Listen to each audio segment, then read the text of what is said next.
யாத்திராகமம் அதிகாரம் 35 வசனம் 1.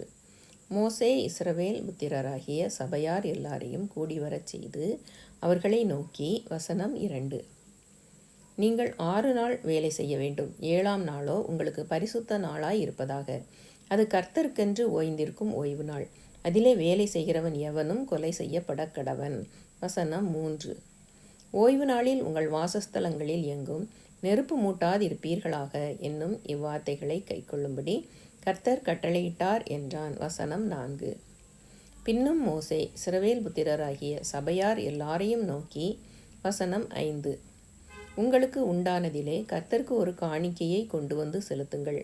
மனமுள்ளவன் எவனோ அவன் அதை கொண்டு வரட்டும். கர்த்தருக்கு செலுத்தும் காணிக்கை என்னவென்றால் பொன்னும் வெள்ளியும் வெண்கலமும்.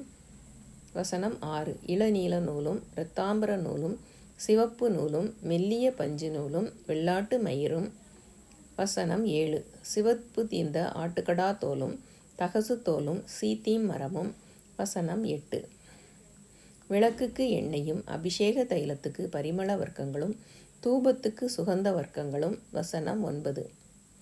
ஆசாரியருடைய ஏபோத்திலும் மார்பதக்கத்திலும் பதிக்கத்தக்க கோமேதகம் முதலிய இரத்தினங்களுமே. வசனம் 10. உங்களில் ஞான இருதயமுள்ள அனைவரும் வந்து கர்த்தர் கட்டளையிட்டவைகளையெல்லாம் செய்வார்களாக. வசனம் 11. வாசஸ்தலத்தையும் அதன் கூடாரத்தையும் அதன் மூடியையும் அதன் கொக்கிகளையும் அதன் பலகைகளையும் அதன் தாழ்பாள்களையும் அதன் தூண்களையும் அதன் பாதங்களையும். வசனம் 12. பெட்டியையும் அதன் தண்டுகளையும் கிருபாசனத்தையும் மறைவின் திரைச்சீலையையும். வசனம் 13. மேஜையையும் அதன் தண்டுகளையும் அதன் சகல பனிமுட்டுகளையும் சமூகத்தப்பங்களையும். வசனம் 14. வெளிச்சங்கொடுக்கும் குத்துவிளக்கையும் அதன் கருவிகளையும் அதன் அகல்களையும் வெளிச்சத்துக்கு எண்ணெயையும். வசனம் 15. தூப பீடத்தையும் அதன் தண்டுகளையும் அபிஷேக தைலத்தையும் சுகந்த தூபவர்க்கத்தையும் வாசஸ்தலத்தின் வாசலுக்கு தொங்கு திரையையும். வசனம் 16. தகன பலி பீடத்தையும் அதன் வெண்கலச் சல்லடையையும் அதன் தண்டுகளையும் அதன் சகல பனிமுட்டுகளையும் தொட்டியையும் அதன் பாதத்தையும். வசனம் 17. பிரகாரத்தின் தொங்கு திரைகளையும் அதன் தூண்களையும் அதன் பாதங்களையும் பிரகாரத்து வாசலின் தொங்கு திரையையும். வசனம் 18. வாசஸ்தலத்தின் முளைகளையும் பிரகாரத்தின் முளைகளையும் அவைகளின் கயிறுகளையும். வசனம் 19. பரிசுத்த ஸ்தலத்திலே ஆராதனை செய்வதற்குரிய வஸ்திரங்களையும் ஆசாரிய ஊழியம் செய்கிற ஆரோனின் பரிசுத்த வஸ்திரங்களையும் அவன் குமாரரின் வஸ்திரங்களையும் அவர்கள் செய்ய கடவர்கள் என்றான். வசனம் 20. அப்பொழுது இஸ்ரவேல் புத்திரராகிய சபையார் எல்லாரும் மோசேயின் சமூகத்தை விட்டு புறப்பட்டார்கள். வசனம் 21. பின்பு எவர்களை அவர்கள் இருதயம் எழுப்பி எவர்களை அவர்கள் ஆவி உற்சாகப்படுத்தினதோ அவர்கள் எல்லாரும் ஆசரிப்பு கூடாரத்தின் வேலைக்கும் அதன் சகல ஊழியத்துக்கும் பரிசுத்த வஸ்திரங்களுக்கும் ஏற்றவைகளை கர்த்தருக்கு காணிக்கையாக கொண்டு வந்தார்கள். வசனம் 22. மனப்பூர்வமுள்ள ஸ்திரீ புருஷர் யாவரும் அஸ்த கடகங்கள் காதணிகள் மோதிரங்கள் ஆரங்கள் முதலான சகலவித பொன்னாபரணங்களையும் கொண்டு வந்தார்கள்.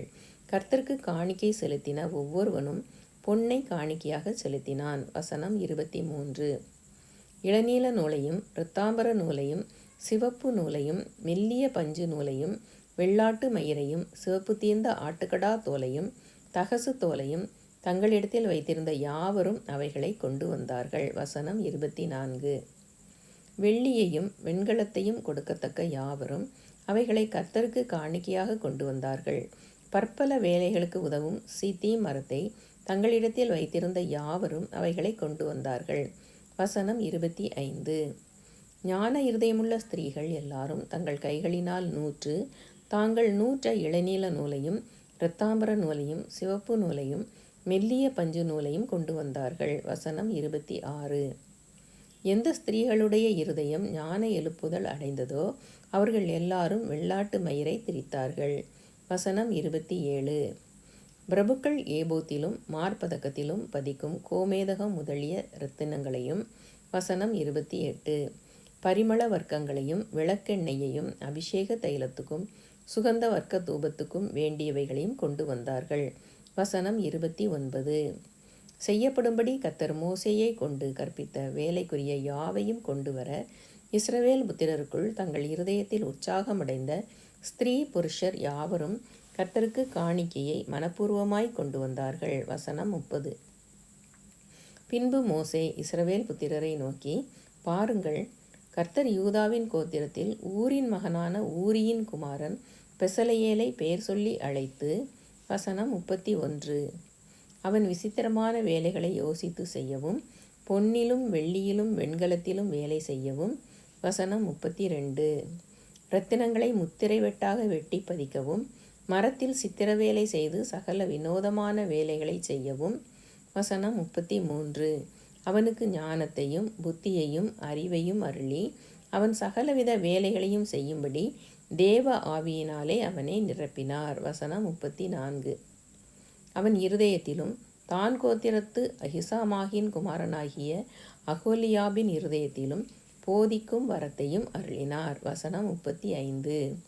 சித்திர வேலையையும் சிற்ப வேலையையும் இளநீல நூலாலும் இரத்தாம்பர நூலாலும் சிவப்பு நூலாலும் மெல்லிய பஞ்சு நூலாலும் செய்யப்படும் விசித்திர தையல் வேலையையும் சகல விசித்திர நெசவு வேலைகளையும் வினோதமான வேலைகளை யூகிக்கிறவர்களும் செய்கிறவர்களும் நிறைவேற்றும் சகலவித வேலைகளையும் செய்யும்படிக்கு அவர்களுடைய இருதயத்தை ஞானத்தினால் நிரப்பினார் என்றான்.